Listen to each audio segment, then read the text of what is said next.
I'm Sos Sosowski. I have came here from the remote country of Poland in my tiny red car, and I brought here my game called Mosh Pit Simulator. There's a VR game about fighting floppy humans. So Mosh Pit Simulator is a game about mad scientist that decided that the bones are the bane of humanity. So he develops this toxin that is supposed to get rid of all the bones in the world. But as he does that, the autocorrect corrects bones to brains, and thus the world is filled with boneless, brainless creatures that are out to get you. And your job is to fight them off by stretching them, throwing them, slinging them, and doing unimaginable things with them.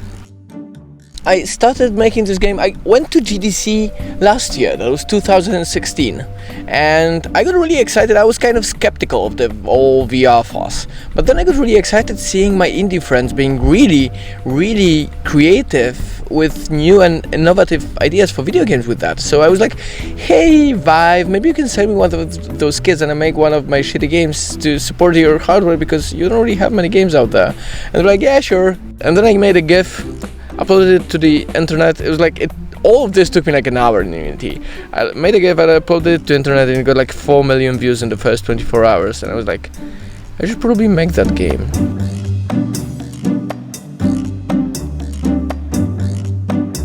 I kind of have this attitude that like small ideas can be video games, small things can be games. A lot of people try to scope up, I try to scope down as much as possible, and this trend is starting to catch up. I made a lot of tiny games, and now tiny games are getting a lot of attention, and I'm like, hey, I did this before this was cool, and like a lot of people call tiny games prototype and then shelve them because they're not finished. You don't have to do that. Like a small idea, a small game, a small scope thing that you're working on can be a cool thing. Just like wrap it up, just do the final 10%, do the first 10% and then the final 10%. Who needs the other 80?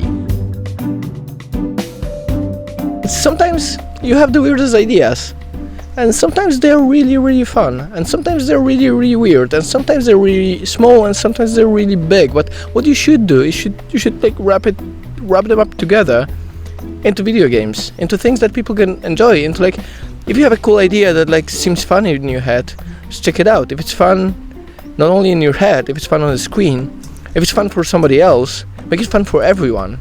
Just put it out there. If people want to contact me, they should probably come to Sweden because now I'm locked in this cabin behind me forever and there's no internet and no electricity. And if you could bring some soap, that would be great.